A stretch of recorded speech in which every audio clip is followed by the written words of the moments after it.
పాలనపై స్పీడ్ పెంచారు ముఖ్యమంత్రి రేవంత్. నిన్న వివిధ శాఖలపై రివ్యూలు చేసిన సీఎం ఇవాళ ప్రభుత్వానికి ఆదాయం తెచ్చే శాఖలపై సమీక్ష చేయనున్నట్లు తెలుస్తోంది. రెవెన్యూ పెంపు మార్గాలపై సెక్రటేరియట్లో సంబంధిత అధికారులతో చర్చించనున్నట్లు సమాచారం. ఎక్సైజ్, రిజిస్ట్రేషన్ శాఖలతో పాటు పలు శాఖల అధికారులు ఈ సమీక్షలో పాల్గొననున్నట్లు తెలుస్తోంది.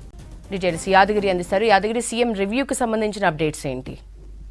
యశోద, పార్లమెంటు ఎన్నికల తర్వాత సీఎం రేవంత్ రెడ్డి పాలన పైన ఎక్కువగా ఫోకస్ పెట్టినట్లు మనకు తెలుస్తూ ఉన్నది. సో నిన్న సాయంత్రం వరకు కూడా వివిధ శాఖలకు సంబంధించిన అధికారులతో సీఎం రేవంత్ రెడ్డి సమీక్ష నిర్వహించారు. ఆ సమీక్షలో ఎట్లా ముందుకెళ్ళాలి, ఇంకా ప్రజలకు సంబంధించిన సంక్షేమ పథకాలు ఏమేమి మనం ఇంకా ఇవ్వాల్సి ఉన్నది, ఇంకా పెండింగ్లో ఉన్నాయి ఏంటి, దానికి సంబంధించిన ఆదాయ మార్గాలు ఏంటి అనే దానిపైన నిన్న ఎట్లా ముందుకెళ్ళొచ్చు, ఇంకా ఎంత మనకు నిధులు అవసరము అనే దానిపైన, నిధుల సేకరణ కూడా ఎట్లా చేయాలి అనే దానిపైన నిన్న అధికారులతో సమీక్షించారు. ఇక దాంతోపాటు జూన్ 2తో 10 సంవత్సరాలు పూర్తవుతుంది. తెలంగాణ రాష్ట్రం ఏర్పడి జూన్ 2తో 10 సంవత్సరాలు పూర్తవుతుంది. కాబట్టి ఈ 10 సంవత్సరాలకు సంబంధించి ఇంకా ఉమ్మడిగా ఉన్నటువంటి ఇంకా ఆస్తులకు సంబంధించి ఏమేమి ఉన్నాయి, ఇంకా ఏం పెండింగ్లో ఉన్నాయి, దానికి సంబంధించినటువంటి లెక్కలేంటి అనే దానిపైన కూడా ఒక ప్రత్యేక ప్రణాళిక రూపొందించాలి, దానికి సంబంధించిన ఒక నివేదిక రూపొందించాలని చెప్పేసి అధికారులకు సూచించారు.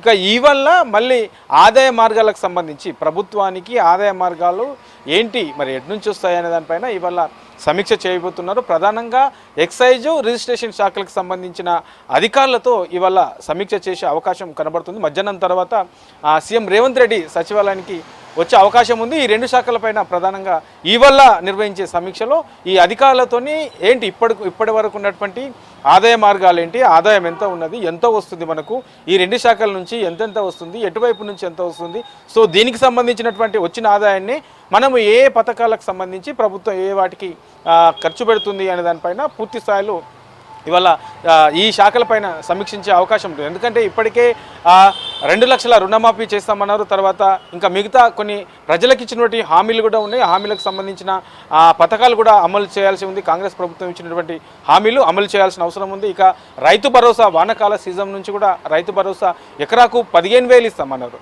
అంటే పట్టదారుతో పాటు కౌలు రైతు కూడా ఇస్తామన్నారు. తర్వాత రైతు కూలీలకు 12,000 సంవత్సరానికి ఇస్తామన్నారు. సో ఇవన్నీ కూడా ఇంకా పథకాలు అమలు చేయాల్సి ఉన్నది. సో వీటినంటి కూడా వీలైనంత తొందరలో పథకాలు అమలు చేసే దిశగా ప్రభుత్వం ముందుకెళ్తుంది. సో ప్రజల శ్రేయస్సు, ప్రజలకు సంబంధించినటువంటి అవసరాలు ఏమున్నాయి, ప్రభుత్వం ఏ వాటికి ప్రయారిటీ ఇస్తున్నది అనే దానిపైన వాటిని ముందుగా ఎజెండాగా తీసుకొని వాటికి సంబంధించిన దానిపైన ఈ ఆదాయ మార్గాలు ఎట్నుంచి వస్తాయి ప్రభుత్వానికి, వీటిని ఎట్లా ప్రజలకు సంక్షేమ పథకాల రూపంలో ఎట్లా ఇవ్వచ్చు అనే దానిపైన ఎక్కువగా ఫోకస్ పెట్టినట్లు తెలుస్తుంది. అందులో భాగంగానే ఈ ఆదాయ మార్గాలు ప్రభుత్వానికి రావాల్సినటువంటి ఆదాయ మార్గాలకు సంబంధించిన దానిపైననే ఇవాళ ఉన్నత స్థాయి అధికారులతో సీఎం రేవంత్ రెడ్డి సమీక్ష చేయబోతున్నారు. ఈ సమీక్షలోనే ఎంత వస్తుంది, సంవత్సరానికి మనకు ఒక్కొక్క శాఖ నుంచి ఎంత ఆదాయం వస్తుంది, సో ఎంత పెండింగ్లో ఉన్నాయి, ఇంకా పెండింగ్ బిల్స్ కూడా చాలా ఉన్నాయి. కాబట్టి ఈ పెండింగ్ బిల్స్ సంబంధించి ఇంకా ఎంత చెల్లించాల్సి ఉన్నది. సో ఇట్లా ఓవరాల్గా ఈ ఆదాయ మార్గాలకు సంబంధించిన దాని మీదనే ఇవాళ ఎక్కువగా ఫోకస్ పెట్టినట్లు తెలుస్తుంది. ఈ 2 శాఖలపైన సమీక్ష చేయడానికి కూడా ఎక్కువ ప్రధాన రీజన్గా మనకు